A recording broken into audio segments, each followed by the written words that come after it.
Él es Nicolás, un joven lleno de sueños y aspiraciones. Hoy se despertó inspirado y tuvo una idea millonaria para una app. Sin embargo, él no tiene ningún tipo de conocimiento sobre programación. Es por esto que decidió recurrir a su amigo Ezequiel, un muy buen mozo estudiante de ingeniería, para comentarle su idea. Este se sintió inmediatamente atraído por el proyecto propuesto por Nicolás, pero se encontró con un gran inconveniente. Nunca antes había hecho una aplicación para celulares. Casualmente Ana, la única persona con conocimiento sobre programación en Android del grupo, pasaba por allí y escuchó el diálogo entre los muchachos, por lo que decidió interceder. Los orientó un poco sobre las consideraciones que deberían tener y les sugirió que usen Java como lenguaje de programación. No obstante, Gonza, su servidor erróneamente designado como narrador, decidió aparecer y les recomendó que, para ahorrarse dolores de cabeza, les convendría desarrollar su proyecto en Kotlin. ¿Qué llevó a Gonza a hacer tal afirmación? ¿Qué tiene el lenguaje Kotlin que lo hace tan especial? Y muchas otras preguntas intentarán ser respondidas en este video. Por favor, acompáñenos en esta para nada triste historia. Colossus, an extraordinary construction, was a partial embodiment of the computing machine Turing had imagined. This is not a joke or a trick. It's an experiment. We think it's going to work. We don't know. We hope it'll work. The Atlas, built at Manchester in 1962, was the ultimate transistorized computer. She and her team invented the first compiler. For example, when I thought that we should try to make this Fortran system. Back in 1969, a couple of computer scientists here at Bell Labs started to develop some programs they needed for their own use. I thought, maybe it's all this allocation that's being done for the nodes. So learning software development in general is a fairly daunting task. Scala is a programming language. It's now 12, 13 years old. I'm incredibly excited about this official announcement of Kotlin. We both love Kotlin, in case you haven't noticed already.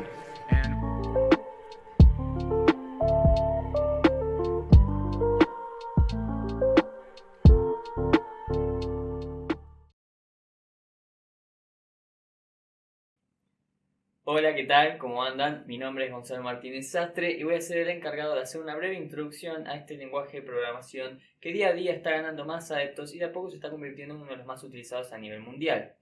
Ahora bien, ¿qué es Kotlin? Bueno, Kotlin es un lenguaje de programación de propósito general de tipado estático, multiparadigma, multiplataforma, compilado y de código abierto. Pero bueno, esto parece demasiada información, así que vamos a ir desmembrándolo y vamos a ir describiendo qué significa cada uno de estos conceptos uno por uno. ¿Qué significa que Kotlin es de tipado estático? Bueno, esto quiere decir que se realiza la verificación de tipos durante el tiempo de compilación. ¿Y para qué sirve esto? Bueno, esto tiene que ver con el hecho de que el lenguaje presenta otra característica y es que es fuertemente tipado, lo cual significa que al momento de hacer, en otras palabras, cuando uno declara una variable, es necesario especificar el tipo de la misma y este no puede cambiar a lo largo del programa, salvo que se realice un casteo previo. Sin embargo, Kotlin ofrece una alternativa a esta cuestión del tipado y se trata de un sistema de inferencia de tipos, mediante el cual, al momento de realizar una asignación, se puede prescindir de la declaración del tipo de la variable, ya que ésta será inferida por el compilador. Esto es aplicable tanto para variables como para funciones y o sus parámetros. Multiplataformas, como su nombre lo indica, refiere a la capacidad de poder ser utilizado en distintas plataformas informáticas. El hecho de que sea multiparadigmas está relacionado con la capacidad del lenguaje de soportar distintos paradigmas de programación. Particularmente, Kotlin se caracteriza por mezclar la programación orientada a objetos, imperativa, funcional y procedural de una manera elegante. Compilado básicamente significa que el código entero es convertido en lenguaje de máquina antes de poder ser ejecutado. De acuerdo al uso que se le quiera dar, el código Kotlin puede ser compilado para la Java Virtual Machine, JavaScript o en binarios nativos. Finalmente, al ser de código abierto, Kotlin es distribuido de manera gratuita y puede ser utilizado y modificado por los usuarios sin ningún tipo de restricción. Hasta acá todo bien, pero estaríamos cometiendo un muy grave error si no mencionamos una de las principales características de este lenguaje, que es gracias a la cual pudo ganar tal aceptación en tan poco tiempo. Y al decir esto nos estamos refiriendo a la total interoperabilidad entre código Kotlin y código Java. Esto significa que es posible crear un proyecto mixto en el cual la mitad del código esté escrita en Java y la otra en Kotlin, y esto podrá funcionar correctamente sin ningún problema. Ahora, se habrán dado cuenta que acabo de decir que Kotlin ganó una gran aceptación en un corto periodo de tiempo, y esto está relacionado con el origen de este lenguaje, que es relativamente nuevo. Si entramos en detalles, allá por el 2011, la empresa checa JetBrains, creadora de entornos de desarrollo tales como PyCharm, CLion o IntelliJ, anunció el proyecto Kotlin, ¿sí? Un nuevo lenguaje de programación para la Java Virtual Machine. En una entrevista, el CTO de esta compañía, Dmitry Sheverov, dijo que ninguno de los lenguajes actuales tenían las cualidades que ellos estaban buscando, salvo por escala, pero a este le marcó como gran deficiencia sus tiempos de compilación. Es por esto que se pusieron manos a la obra para desarrollar un lenguaje que tuviera unos tiempos de compilación similares a los de Java, pero que fuera más fácil de leer, más expresivo, más conciso y seguro que este. Como consecuencia, en febrero de 2016 nace Kotlin 1.0, y acá abrimos un paréntesis para un dato de color más o menos interesante, y es que el nombre del lenguaje proviene de la isla de Kotlin, ¿sí? Una isla que está próxima a San Petersburgo, que es donde JetBrains tiene algunas de sus oficinas. ¿Qué sucede a partir de entonces? Bueno, un año más tarde, Google declara en una conferencia a Kotlin como lenguaje oficial de desarrollo para Android, y en 2019 Android mismo se declara Kotlin First, lo cual quiere decir que todas sus aplicaciones serían en primera instancia implementadas en este lenguaje. De esta manera, el tiempo transcurre hasta el día de hoy, donde Kotlin ya cuenta con múltiples usos tales como Data Science, desarrollo Full Stack, Server-Side Apps y, el más reconocido por antonomasia, desarrollo en Android. Tema que trataremos a lo largo de todo este video y sobre el cual mi compañero Ezequiel ahondará a continuación. Todo tuyo, Ezequiel. Hola, yo soy Ezequiel Escobar y les voy a contar cuáles fueron las razones por las que Google decidió que Kotlin sea el lenguaje de primera instancia para el desarrollo de aplicaciones en Android.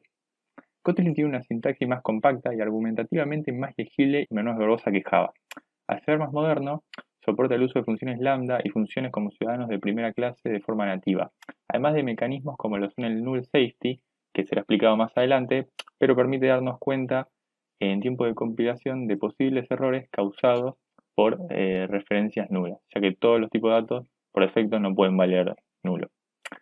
Está pensado para que sea muy fácil pasar de un proyecto que estamos desarrollando en Java a Kotlin, ya que generan el mismo bytecode que ejecuta la máquina virtual de Java, y al ser 100% interoperable con Java podemos importar código de dicho lenguaje sin ningún tipo de problema. Kotlin no tiene su propia herramienta de compilación o administración de paquetes y utiliza herramientas como Gradle o Maven al igual que Java, lo cual facilita aún más la migración de Java a Kotlin.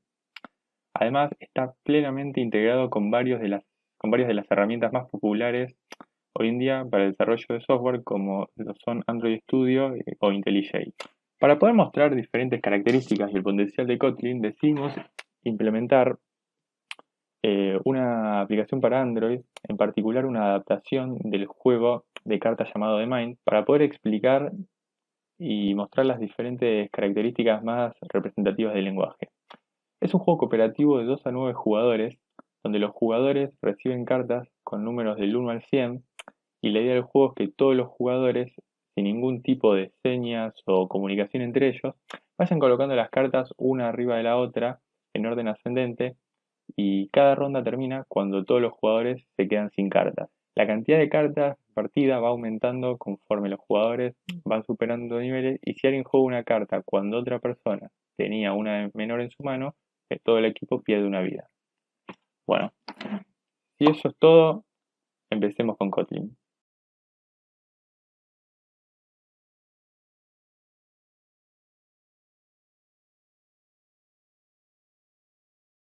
Hola, soy Nicolás Riedel y en esta parte del video vamos a hablar un poco de la sintaxis básica que tiene Kotlin.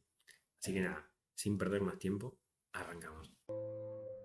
Número 7. En los casos que las instrucciones de nuestro código estén separadas en líneas diferentes, el uso de semicolons es completamente opcional. Ahora, si por alguna razón nosotros deseamos tener más de una instrucción en la misma línea, el uso de semicolons se vuelve obligatorio para denotar que se trata de dos o más instrucciones diferentes. Número 6. Al momento de declarar una variable en Kotlin, tenemos dos opciones: marcar a la misma como mutable o como inmutable. Para eso tenemos dos palabras reservadas. La primera es var, que especifica que la variable va a ser mutable, y la segunda es val, que especifica que va a ser inmutable.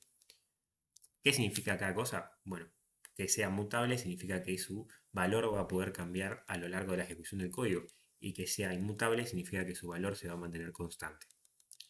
Asimismo, como bien dijo un compañero, Kotlin se trata de un lenguaje fuertemente tipado y con tipado estático. Por lo tanto, nosotros al momento de declarar una variable debemos especificar a qué tipo de dato pertenece. ¿Cómo hacemos eso? Bueno, por ahí tiene una sintaxis medio rara si vinimos de C o de Java, pero es el identificador, o sea, el nombre que le vamos a asignar, dos puntos y el tipo de dato al que pertenece. Esta sintaxis es compartida con los lenguajes TypeScript, Pascal y Basic, entre otros. Número 5. En Kotlin, todos los miembros de las clases son públicos por defecto. Ahora, en caso de nosotros no estar conforme con esto y querer cambiar la visibilidad de los mismos, podemos usar las siguientes palabras reservadas: private para indicar que el miembro es privado, protected para indicar que el miembro es protegido, y público para especificar que el miembro es público. Pero bueno, como bien dijimos, esto es completamente redundante. Número 4. Otra característica notable de las clases en Kotlin es que las mismas son final por defecto. ¿Qué significa que son final? Significa que no podemos implementar clases que hereden de la misma a menos que indiquemos lo contrario. ¿Cómo indicamos lo contrario? Bueno, tenemos dos opciones. Una es indicar que la clase base o la clase madre es abstracta, ¿no? Si es abstracta, no queda otra que para poder instanciarla lo hagamos a través de una clase hija que termine de implementar a la misma. Ahora, si nosotros deseamos que nuestra clase pueda tener clases que hereden de ella, que al mismo tiempo poder instanciarse, o sea, no poder ser abstracta, debemos cambiar la palabra clave abstract por open. ¿Y cómo indicamos que una clase hereda de otra? Bueno, acá tenemos la sintaxis, que es base fragment, hereda de fragment, o si no, también podemos ver que joinGameFragment es una clase no abstracta y hereda de base fragment. Número 3. Kotlin, además de tener clases, que es algo propio del paradigma orientado a objetos, también tiene funciones. Por lo tanto, Kotlin soporta el paradigma procedural. Ya que estamos hablando de funciones, acá pueden ver la sintaxis de cómo declarar una y luego hacer un llamado. Y además vale la pena aclarar que en Kotlin siempre tiene que haber una función llamada main y la misma es el entry point a la ejecución del programa. Esto es algo similar a C o C++. Número 2. Siguiendo el mismo ejemplo, otra cosa que soporta el lenguaje son los parámetros por defecto. Por ejemplo, en nuestro caso, nuestra función mostrar entero, en caso de no recibir ningún parámetro, podemos hacer que el mismo valga 34, que es la de Messi. Y esto mismo también se puede aplicar tanto para métodos de clases como para constructores, siempre utilizando la misma sintaxis. Número 1. Kotlin implementa algo llamado null safety. Y esto, entre muchas otras cosas, implica que nosotros al momento de declarar una variable, cuando especificamos el tipo de dato, tenemos que aclarar si dicha variable puede o no tomar el valor nulo. En caso de que pueda tomar el valor nulo, luego de especificar el tipo de dato, debemos adjuntar el símbolo signo de pregunta. Esto de la null safety implica un montón de cosas más, pero lo vamos a ver más hacia el final del video cuando hagamos una comparación entre Kotlin y Java. Bueno, ahora vamos a seguir el video viendo un poco las distintas estructuras de control que nos podemos encontrar en Kotlin y cómo hacer uso de las mismas. La primera es la más básica, el if. Realmente no hay mucha diferencia respecto a la mayoría de los lenguajes. Un if, una condición, abrimos llaves, el bloque que se tiene que ejecutar si la condición es verdadera. Podemos concatenar los distintos if con else if y luego al final siempre podemos poner un else para indicar un caso de false que se ejecuta en caso de que no se ejecutó ninguno de los otros. Algo que vale la pena remarcar es que en Kotlin, a diferencia de muchos otros lenguajes, el if siempre devuelve un valor, lo que significa que podemos hacer uso del mismo como si fuese un operador. Podemos hacer cosas muy buenas, como en el ejemplo visto en pantalla, donde dado dos valores, este operador siempre nos devuelve el mínimo entre ambos, ¿no? Y este tipo de cosas también hace que en Kotlin podamos prescindir del operador ternario y simplemente hacer uso de un if-else. Luego, como podemos ver, tenemos el for, que tiene una sintaxis muy básica, muy similar a Python, que lo que hace básicamente es itera en elementos pertenecientes a una lista. Luego, si por ejemplo, en lugar de iterar en una lista, deseamos iterar en un rango numérico, la forma correcta es hacer esto. Con esta sintaxis indicamos que i va a iterar en todos los números entre 1 y max card number, que en realidad un poco nos estamos engañando, porque esta sintaxis lo que indica también es la creación de un conjunto numérico que va entre 1 y max card number. Por lo tanto, el for siempre itera entre listas o conjuntos. Por otra parte, tenemos el while, que realmente no hay muchas vueltas que darle, tiene una sintaxis muy similar a C, C++, donde tenemos una condición y un bloque de código que se ejecuta mientras dicha condición sea válida. Y obviamente, como tenemos un while, tenemos un do while, que es básicamente igual, excepto que la primera iteración siempre se ejecuta y recién luego se evalúa la condición de corte. Luego tenemos el when, que si alguna vez utilizaron lenguajes como C o C++, pueden notar que es muy similar al switch. Es prácticamente igual. Tenemos una variable y distintos valores que puede tomar la misma y sentencias que cada una corresponde a si nuestra variable tiene ese valor, ¿no? Y luego tenemos un caso por defecto, identificado por la palabra reservada else, donde se ejecuta una sentencia en caso de que no se haya entrado en ninguno de los cases anteriores. Y por último tenemos el conjunto, ¿no? Try catch, que es muy similar a los que podemos encontrar en Java o en C++, y básicamente consiste en un bloque de código, ponerlo dentro del try, y en el caso que este bloque de código levante una excepción, en los distintos catch podemos especificar qué tipo de excepción esperamos y cómo manejar ese caso. Y de esta forma ir manejando el flujo de código en caso de, obviamente, tener una excepción. En Kotlin, las funciones se declaran con la keyword fun, seguido del nombre de la función.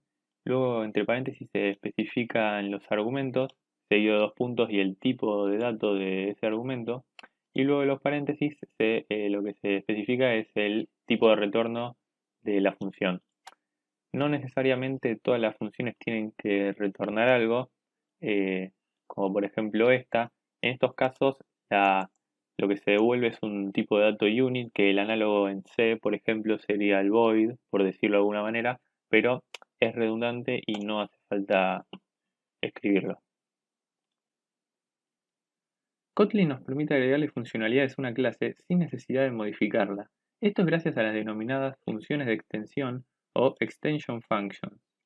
Estas funciones son prácticamente como cualquier función, con la diferencia de que en la firma, en el nombre, primero tenemos que especificar la clase, el nombre de la clase que estamos extendiendo. Esto se puede hacer de cualquier parte del programa y lo que nos permite es, sobre instancias de esa clase que estamos extendiendo, usar el método que estamos declarando, que de otra forma no está definido en la clase. Las funciones en Kotlin son lo que se conoce como ciudadanos de primera clase. Esto significa de que pueden ser guardadas en variables y estructuras de datos y también pueden ser pasadas como argumentos y retornadas por otras funciones. En este caso, yo declaro una variable f1 a la que le asigno una función anónima. Las funciones anónimas son como se declaran como cualquier tipo de función, nada más que no tienen nombre, se omite el nombre, y otra variable f2 a la que le asigno una función en notación lambda. De igual manera, una función lambda primero tiene los parámetros que recibe, separados por coma, seguidos de una flecha y el cuerpo de la función en cuestión. El valor de retorno de las funciones lambda es la última expresión calculada. En este caso, x más y. Y cuando nosotros pasamos una función por parámetro a otra, en este caso estamos pasando funciones a la función var, bueno, esta función recibe dos enteros y una función, en este caso la declaramos como si fuese una variable normal, en este caso llamada f, y tenemos que especificar el tipo de dato. El tipo de dato en funciones es, entre paréntesis, los tipos de datos que reciben, los tipos de datos de los argumentos que reciben, seguido de una flecha y el valor de retorno. Y después, una vez que la pasamos, la podemos usar perfectamente como cualquier otra función. Un comentario adicional sobre las funciones lambda es que si nosotros la queremos pasar a una función cuyo último argumento es la función, lo que podemos hacer es pasarla fuera de los paréntesis entre llaves como literal. Y en este caso es redundante escribir el tipo de dato, ya que puede ser inferido, porque está en la firma de la función a la que se lo pasamos. Algunas funciones admiten lo que se denomina la infix notation. Estas funciones son las que son miembros de una clase o funciones de extensión. Las condiciones para admitir esta notación es que tienen que recibir un solo parámetro y ese parámetro no tiene que estar seteado con un parámetro default. En este caso tenemos el método hasCard de player y si le agregamos la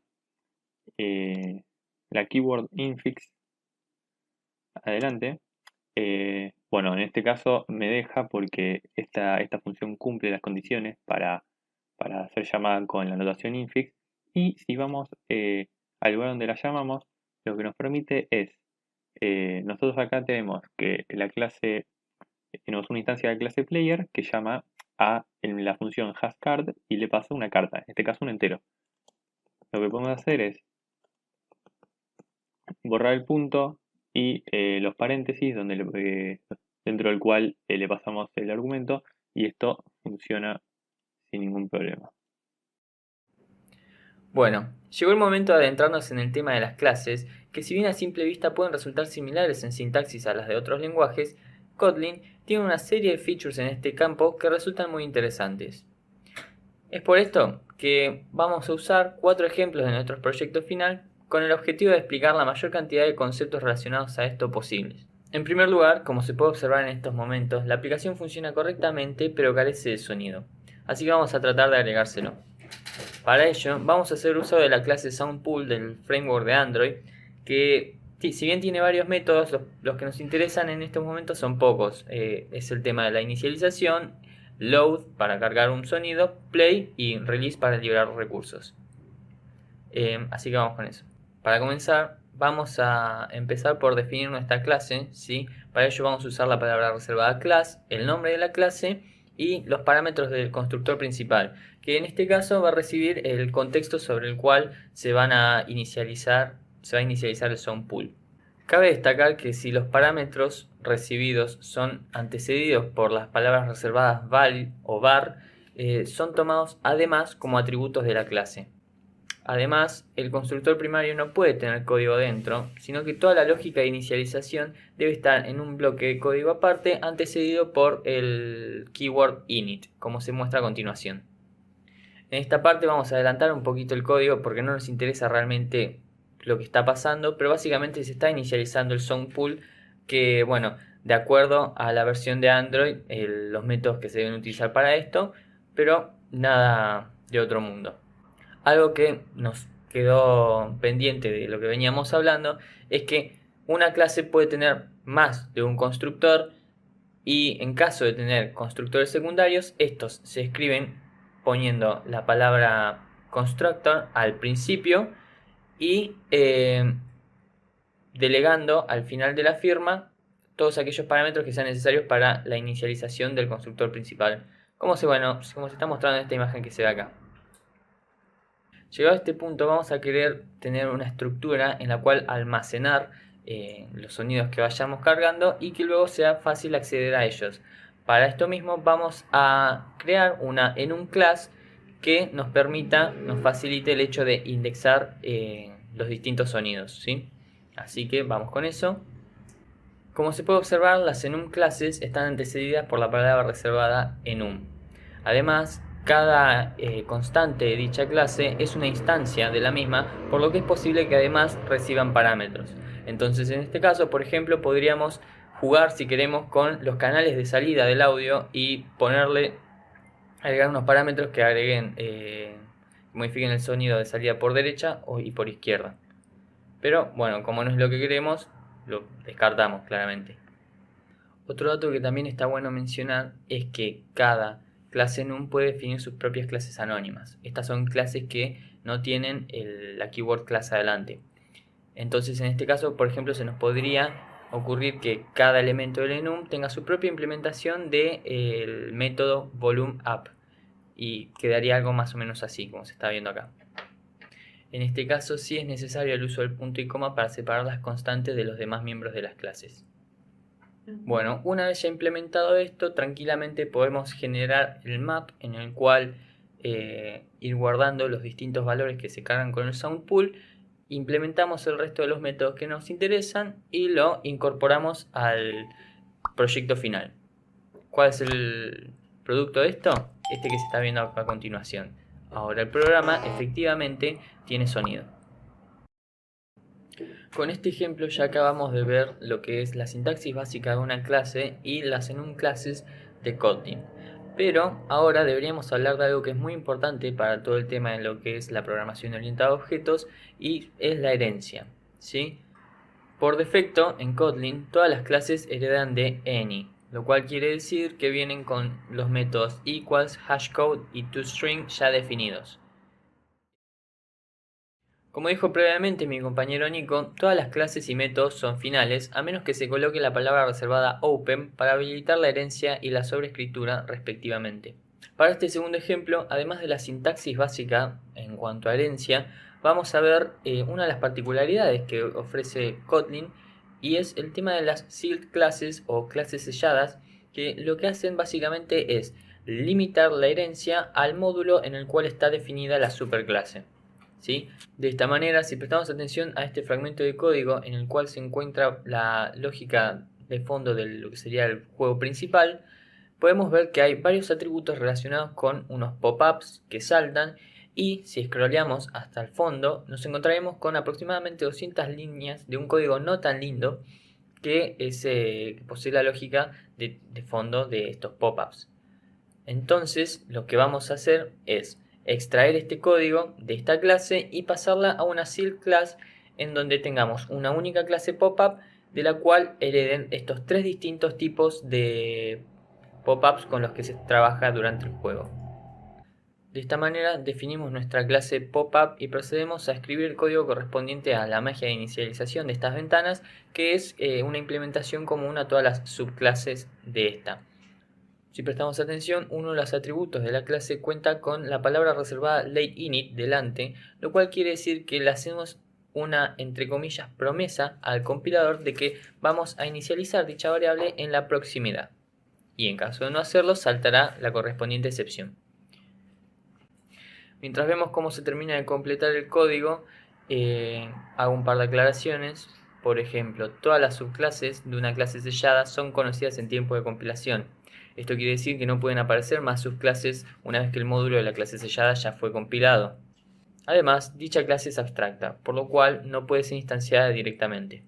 Por último, pero no menos importante, como aclaró previamente mi compañero, las clases, sus atributos y sus métodos pueden ser privados, protegidos, internos o públicos, que es el valor por defecto. Ahora bien, ya habiendo dicho esto, procedemos a observar cómo se integran esta clase que acabamos de crear a el código general. Si volvemos a ejecutar el programa tras haber hecho esta actualización, podremos ver que efectivamente sigue funcionando como lo hacía previamente.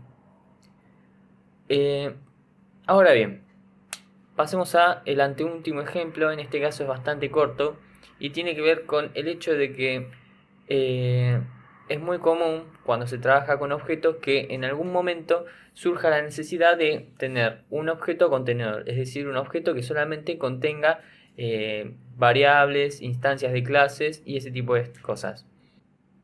Con esto en mente, los desarrolladores de Kotlin idearon las data classes, las cuales sirven para este fin y además, utilizando los parámetros del constructor primario, definen automáticamente los métodos toString, equals, hashcode, component n y copy para esta clase. Una aclaración, por ejemplo, si nuestra data class recibe 4 parámetros, component 1 devolvería el primero de los parámetros, component 2 el segundo, component 3 el tercero y así sucesivamente. Entonces, en este breve ejemplo lo que se puede observar es cómo se resolvió un problema que teníamos utilizando una data class. En este caso lo que sucedía era que teníamos la clase GameView, que era la encargada de manejar las visuales del juego, que debía pasarle a Game cuáles eran las que debían ser modificadas durante el progreso del mismo. Pero como era una cierta cantidad que era exagerada para pasar como parámetro a un constructor, se nos ocurrió meter ahí todas las visuales que queríamos manejar y pasarle esa data class directamente al game. El último concepto que nos parece interesante destacar está relacionado con aquella situación en la que uno tiene una clase y quiere realizar una pequeña modificación, pero no quiere pasar por el proceso de generar una nueva subclase explícitamente. Frente a esto, Kotlin presenta dos alternativas. Por un lado las Object Expressions y por el otro las Object Declarations. ¿Sí? ¿Cuál es la diferencia entre ambas? Por un lado, las Object Expressions crean una instancia de una clase anónima que puede ser definida desde cero, heredar de una clase existente o implementar interfaces. ¿Sí? Que básicamente lo que vamos a ver a continuación. Y por el otro lado, las Object Declarations están relacionadas con el famoso patrón de diseño Singleton, el cual permite que en todo el código exista una única instancia de dicha clase. Un ejemplo de cómo sería la sintaxis de esto es el que se ve a continuación.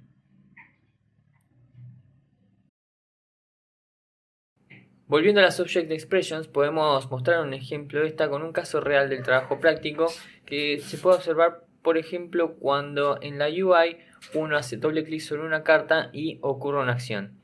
¿Esto cómo se implementa? Bueno, básicamente cada carta tiene un onClickListener, que es un método de la API de Android que básicamente escucha cuando está esperando constantemente que se haga un clic y cuando esto sucede lanza una acción. ¿Qué acción? Bueno, esa es la que define el usuario.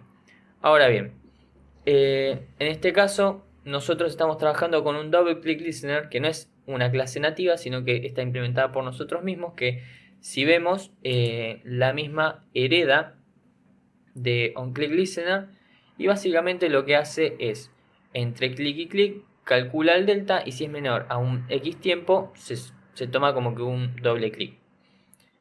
¿Qué es lo interesante de esto? Es que tiene una función, tiene un método abstracto que es onDoubleClick, el cual claramente por ser abstracto no está implementado, y dentro de lo que sería el listener que lo invoca, si prestan atención, hay una Object Expression que overridea ese onClickListener ejecutando la acción que nosotros querramos.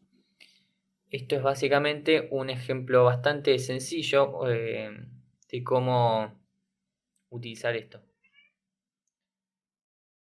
Bueno, yo ahora voy a explicar lo que son las corrutinas en Kotlin y en particular voy a agarrar una parte del trabajo práctico donde utilizamos threads y lo voy a pasar a implementar en corrutinas para, bueno, explicar más o menos cómo es que se programa con corrutinas en Kotlin y hablar un poco, bueno, de las ventajas que nos proveen. Las corrutinas son conceptualmente similares a los threads, a los hilos de ejecución, en el sentido de que toman un bloque de código y permiten ejecutarlo concurrentemente con el resto del código. Con esto nos referimos a cuando diferentes partes, secciones del código de un programa o aplicación se están ejecutando independientemente una de la otra en un mismo instante de tiempo. Esto no es precisamente correcto decirlo, ya que concurrencia no implica paralelismo. Cuando digo al mismo tiempo, a lo que me refiero es que lo que hacen los distintos hilos de ejecución, o bueno, en este caso corrutinas, es se van ejecutando de a intervalos, se van turnando, por así decirlo, entre comillas. Y entonces, digamos, la sensación que te da es que se están ejecutando al mismo tiempo. Pero bueno, eso no es generalmente la realidad. Para empezar a programar con corrutinas, lo primero que tenemos que hacer es declarar un bloque de código como run blocking. Esto es un constructor de corrutina. Lo que nos permite hacer es declarar un scope sobre el cual vamos a poder empezar a declarar, utilizar, lanzar corrutinas.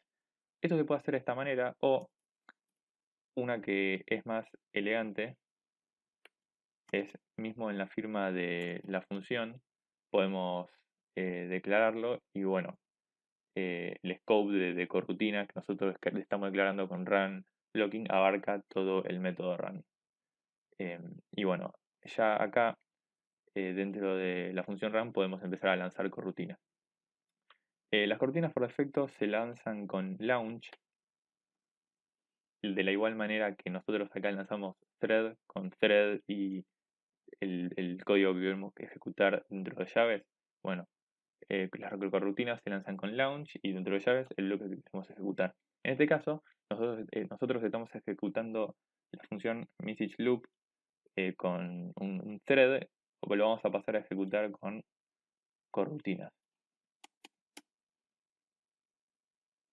Entonces nosotros, una vez que estamos en esta situación, podemos empezar a lanzar corrutinas según corresponda, las cuales se van a ejecutar concurrentemente.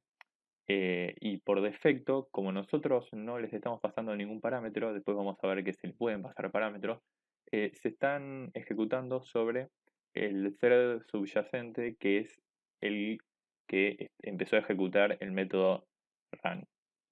Esto es importante aclarar que cuando un thread comienza a ejecutar un método run blocking, ese thread queda a completa disposición de ese bloque de código, y hasta que no se termine el método definido, o sea, el bloque de código definido como run blocking, ese thread no puede ejecutarse para ninguna otra cosa.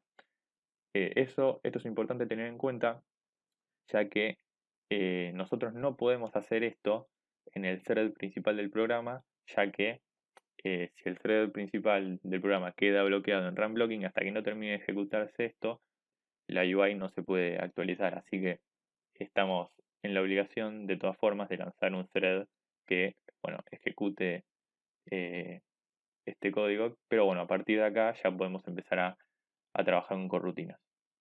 De la misma forma que cuando estamos trabajando con thread, el thread lo podemos bloquear con funciones como thread.sleep, la cual hace que el hilo de ejecución en cuestión quede inactivo por, bueno, en este caso 50 milisegundos.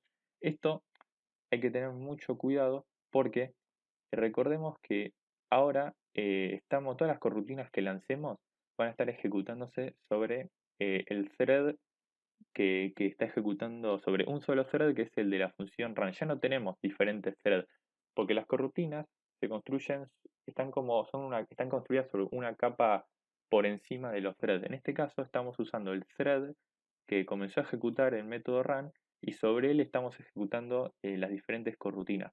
Por eso nosotros no podemos utilizar métodos como thread.sleep, porque lo que estamos haciendo es bloquear todas las corrutinas, porque estamos haciendo un sleep sobre el thread que se encarga de ejecutar todas las corrutinas en cuestión que empecé a declarar con run blocking. Por eso, en estos casos tenemos que usar la correspondiente función de suspensión de corrutinas, que es delay, y le pasamos en milisegundos la cantidad de tiempo que queremos que esté suspendida esta corrutina. Nosotros al constructor de corrutina launch le podemos pasar un dispatcher con el cual especificamos el hilo sobre el cual queremos que se ejecute esa corrutina. En el caso de no pasarle nada, la corrutina se va a ejecutar sobre el hilo padre, el hilo que la llamo, en este caso el mismo hilo que ejecuta la función run. Pero bueno, esto es muy útil en el caso de que querramos modificar o actualizar la interfaz gráfica, ya que nos permite ejecutarlo desde el hilo principal del programa. Y también hay diferentes opciones. Podemos pasarle la configuración de default, que lo que hace es selecciona un thread dentro de un pool de threads que funciona en el background de Kotlin, con lo cual esta coroutine estaría ejecutándose sobre un hilo diferente al que se ejecuta sobre run. Y bueno, hay más opciones, pero ya son bastante más específicas y nada, no vienen al caso. Esas son las principales. Aclaro también que en el caso que nosotros tengamos llamadas anidadas de funciones y la última esté marcada como suspend, las anteriores también deberán estarlo. Todas las funciones que pueden suspenderse, que están corriendo sobre una coroutine y pueden suspenderse, tienen que estar marcadas con suspend, si no, no compila. Por último, me gustaría terminar esta parte de corrutinas diciendo que son un recurso muchísimo más barato que los threads. Los threads son muy costosos en comparación, y en un programa en el que se hace uso excesivo de threads puede llegar a haber problemas de performance o de un alto consumo de recursos. Así que en esos casos es una muy buena idea plantearse usar corrutinas, y bueno, además de que te proveen todas estas ventajas en el caso de programación de aplicaciones en Android. Un aspecto importante a tener en cuenta a la hora de elegir un lenguaje de programación es conocer cómo éste maneja la memoria.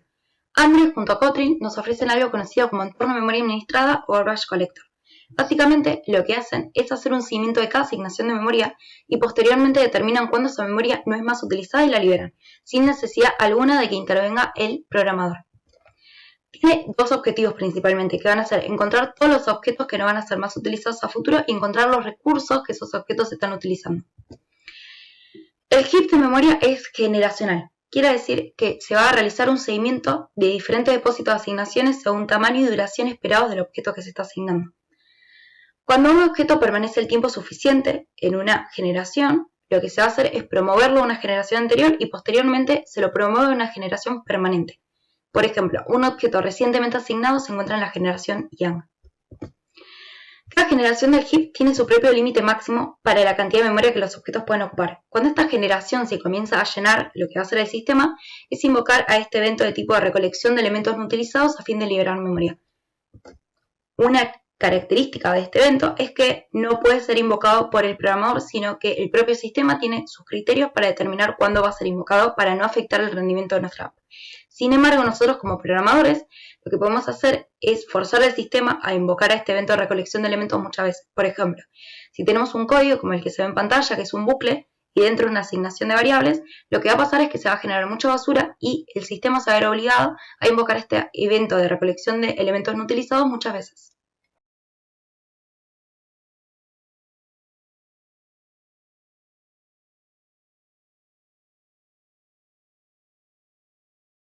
Para programar en Android tenemos que conocer qué es una activity. Es básicamente cada una de las pantallas que vamos a tener en nuestra aplicación. Cada una de estas pantallas va a tener dos partes muy diferenciadas que van a ser la parte visual con los elementos que va a estar viendo el usuario y la parte lógica con la implementación de las funcionalidades de esta actividad. Todas las activities van a tener un método principal que se va a llamar onCreate. Este onCreate va a iniciar la activity, va a inflar una vista asociada a esta activity con el setContentView y también nos va a permitir asociar elementos de la parte visual a la parte lógica, como puede ser un botón, una imagen, un text view. Cada activity va a tener un ciclo de vida, donde va a comenzar con un onCreate y va a terminar con un onDestroy. Mientras tanto, pueden pasar otras cosas. Por ejemplo, se le puede sacar el foco a la actividad, se puede rotar el dispositivo, se puede reiniciar la aplicación, pueden pasar muchas cosas y en cada uno de estos instantes se va a invocar a un método diferente. También vamos a tener los fragments para lo que refiere a programación en Android, que vendría a ser una parte reutilizable, ¿sí?, de interfaz gráfica que vamos a poder utilizar dentro de las activities. Es decir, las activities pueden alojar fragments, sin embargo un fragment no puede alojar activities. Cada activity puede alojar varios fragments, cada uno en distintos momentos o varios al mismo tiempo. Y un fragment puede ser alojado en diferentes activities. Todo fragment tiene que estar dentro de una activity, sí o sí. Por esto es que están correlacionados en lo que son los ciclos de vida. ¿A qué me refiero? Si yo pauso una activity, se pausan los fragments. Si yo destruyo una activity, se destruyen los fragments. Sin embargo, si yo destruyo un fragment, no se destruye la activity. Casos de uso para fragments. Como vamos a ver más adelante, nosotros vamos a tener algo que nos provee Android que se llama componente de navegación, que lo que hace es ayudarnos a navegar dentro de nuestra aplicación. Entonces, gracias al componente de navegación y al uso de fragments, vamos a poder manejar información de una manera mucho más simple y vamos a poder entender mejor qué es lo que está pasando en nuestra aplicación. Y otro caso de uso van a ser los patrones de diseño comunes. Ahora vamos a ver cómo implementar, por ejemplo, las partes, los métodos que son parte del ciclo de vida de una activity. Acá tenemos una activity que es un ejemplo. Y si yo quisiera implementar un onCreate, bueno, acá ya está. Pero si yo quisiera implementar un onDestroy, es tan fácil como venir a Code, Override, y pongo onDestroy. Selecciono y me lo implementa. Si quisiera implementar otro, lo mismo. Vengo a código, vengo, no sé, onPause, y ya está implementado. Bueno, y ahora vamos a ver cómo funciona el componente de navegación que nos provee Android. La verdad que es súper visual. Este es el diagrama de la navegación de nuestra aplicación. Podemos ver, por ejemplo, tenemos un main menu fragment. Sabemos que es el fragment principal porque tiene el dibujo de una casa al costado. Si nosotros quisiéramos cambiar el fragment principal, por ejemplo, a Profile Menu Fragment, cliqueamos el fragment y seleccionamos acá la casita. Vemos que cambia. Nosotros lo vamos a dejar acá. Vamos a ver la relación entre los fragments mediante flechas, son acciones. Nos dice de qué fragment a qué fragment o la comunicación con las activities. Y también vamos a poder transportar información. Acá en los argumentos, agregar un argumento es tan simple como cliquear la flechita de más. Bueno, básicamente este componente sirve para poder transportar información entre fragmentos y activities de una manera muy simple y que si una persona no conoce nuestro código, pueda venir a esta pantalla y darse cuenta rápido cómo es que están comunicados todos los fragments y activities de nuestra aplicación. Bueno, lo que vamos a hacer ahora es, primero vamos a notar que Main Menu Fragment está conectado con la pantalla de juego, con esta, mediante esta flechita, está conectada con la pantalla de reglas y está conectada con la pantalla de perfil. Acá, sin embargo, hay 4 botones. Lo que vamos a hacer es implementar la conexión con la pantalla de ajustes.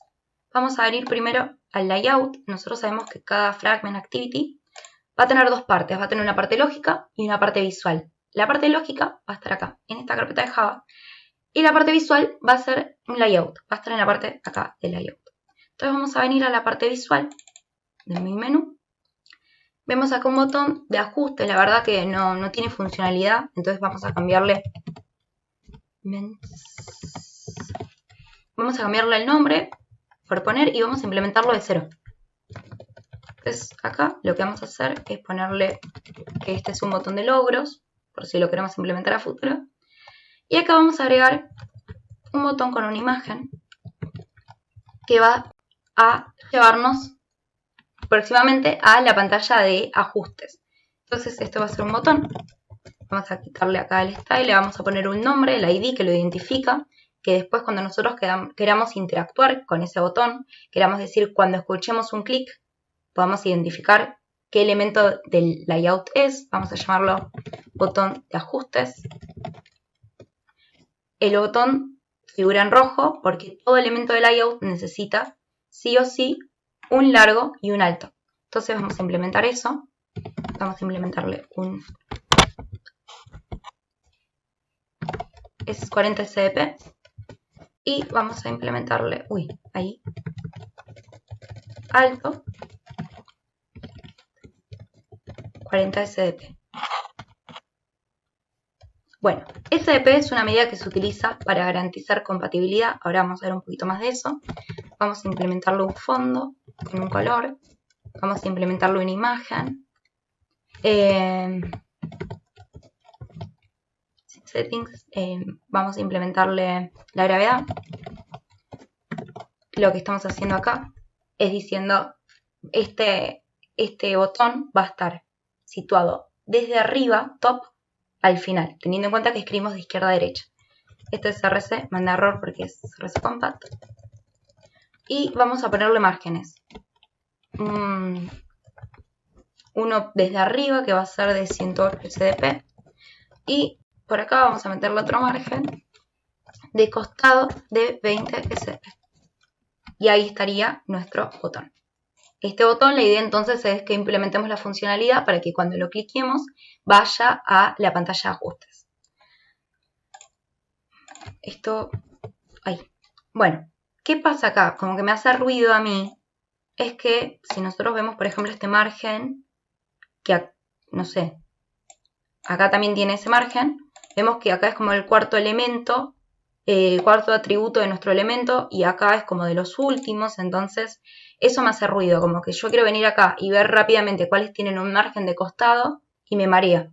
Entonces una forma muy fácil que nos provee Android de poder ordenar nuestro código es seleccionar todo el código que queremos ordenar, ir a Code, ahí, y poner Reformat Code. Y lo que hizo fue ordenar para que siempre esté primero el ID, después esté el largo, después esté el alto, después esté la gravedad y así. Y que se respeten todos los elementos el mismo orden de atributos. Bueno, entonces lo que vamos a hacer ahora es implementar la funcionalidad de este botón. Lo primero que vamos a hacer es ir al mapa de navegación y decir, bueno, yo quiero que de alguna forma Main Menu Fragment se relacione con una pantalla que va a ser la de Settings. Esto ya estaba implementado, lo único que vamos a hacer es agregarlo acá. Vamos a decir Main Menu Fragment se va a relacionar con esta pantalla. Ya está implementado entonces eso, ya están relacionados y de paso voy a decir esta pantalla va a poder volver a Main Menu Fragment. Listo, es así de simple. La acción ya está creada, si queremos agregar un argumento lo agregamos, ahora no es necesario. Y esta acción se va a llamar Action de Main Menu Fragment a Settings Fragment. Vamos a ir entonces a la parte de código, esto lo vamos a ir guardando. Vamos a ir a la parte de código, vamos a Java, dijimos, venimos acá, vamos a Main Menu Fragment y vemos acá que la forma que tenemos acá de relacionarnos con los elementos de layout es con binding. Vamos a querer relacionarlos con el elemento de layout del botón de ajustes, para decir cuando se clique ese botón de ajustes, vamos a ir a la pantalla de ajustes, entonces vamos a hacer binding.el ID que le habíamos puesto, setOnClickListener, que estamos diciendo vamos a escuchar cuando sea cliqueado, y cuando sea cliqueado vamos a... Y acá ya tengo una función implementada de una clase que se creó con funciones que implementan todos los fragments, se llama baseFragment, que dice, bueno, andate a la dirección tanto. Entonces vamos a usar esa función que ya está hecha, vamos a decir go to direction, y la dirección a la que vamos a ir es, primero vamos a decir desde dónde vamos, que se llama Main Menu Fragment Directions, estamos en Main Menu, si estuviéramos por ejemplo en Profile Menu, sería Profile Menu Fragment Directions. Vamos a decir con qué acción. La acción que queremos es ir a la pantalla de ajustes. Entonces este dice al juego, al perfil, a las reglas, ajustes. Y le vamos a mandar view. ¿Sí? Y ahí ya está. Ya lo tenemos andando. Tan simple como eso. Y por ejemplo, si nosotros vinimos acá a cualquiera de todas estas y traemos código Java, o ponemos cosas que están medio mal, o creamos una variable y nunca... Por ejemplo, yo quiero, esta es una acción, entonces yo podría hacer esto, var acción, punto y coma, colgué y estaba acostumbrada a codear en otros lenguajes y le puse un punto y coma, cuando sabemos que Kotlin no utiliza punto y coma, y le meto acá, action. Entonces, lo que se puede hacer, por ejemplo, digo, bueno, esto anda bien, por las dudas voy a seleccionar todo, lo voy a analizar, voy a poner inspeccionar el código, este archivo, ¿sí? Y lo que me va a decir es que, primero, hay punto y comas de más, yo simplemente los puedo remover. Puedo venir acá, remuevo el punto y coma. Y así es como, bueno, acá me dice que hay problemas con una variable que nunca es cambiada, que está en var. Var es una variable que va a ser modificada. ¿Sí? Cuando yo estoy declarando una variable y la pongo con la declaración de var, es que posteriormente esa variable va a ser modificada. En cambio, si yo quiero que sea estático, le pongo val. Y lo que me mandaba acá era que como acción nunca la modifico, la declaro así y nunca la cambio, es mejor que esté en val.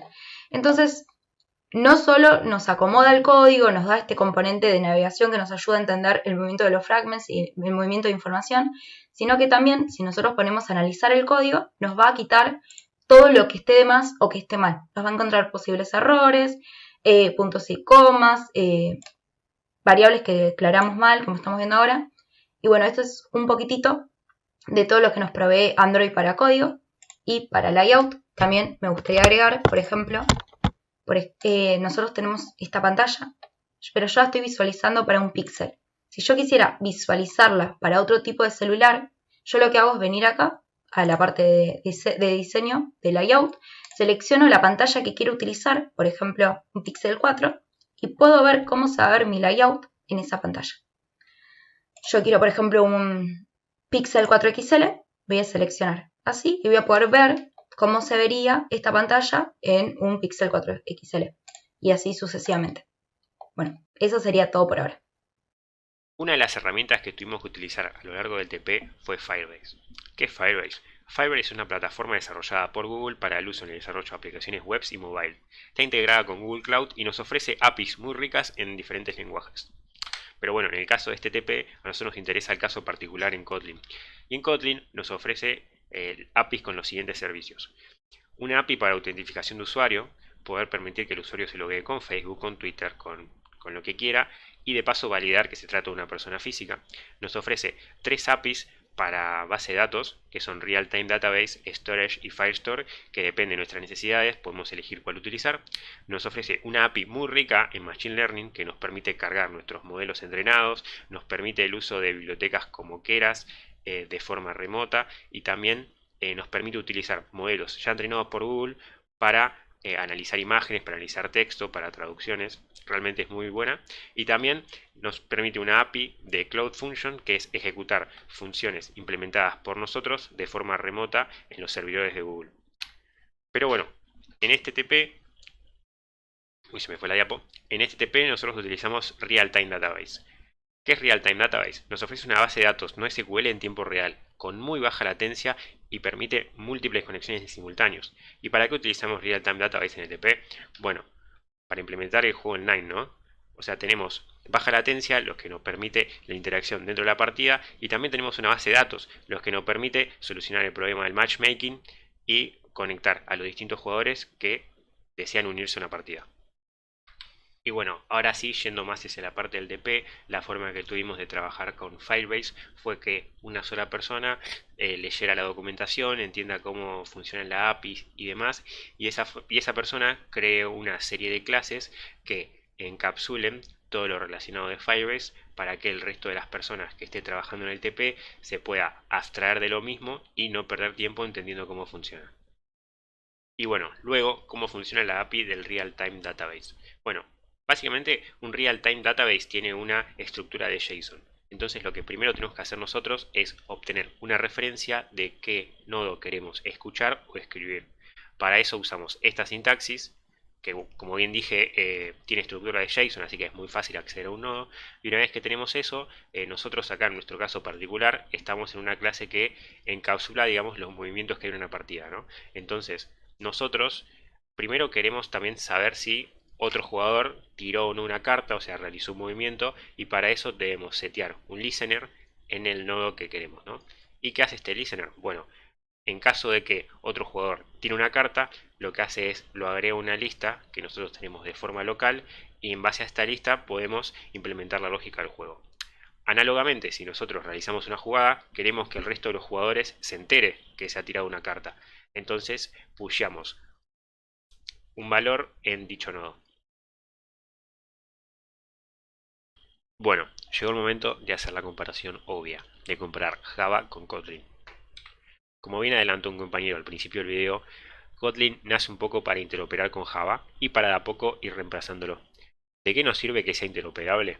Bueno, por ejemplo, si nosotros tenemos un proyecto que ya está iniciado en Java y lo queremos pasar a Kotlin, no hace falta migrar todo el código de una, podemos ir de a partes, o más simple, podemos agregar las features nuevas en Kotlin, ya que el código entre ambos es completamente interoperable. Entonces podemos tener un proyecto que tenga código de Java y Kotlin compartido.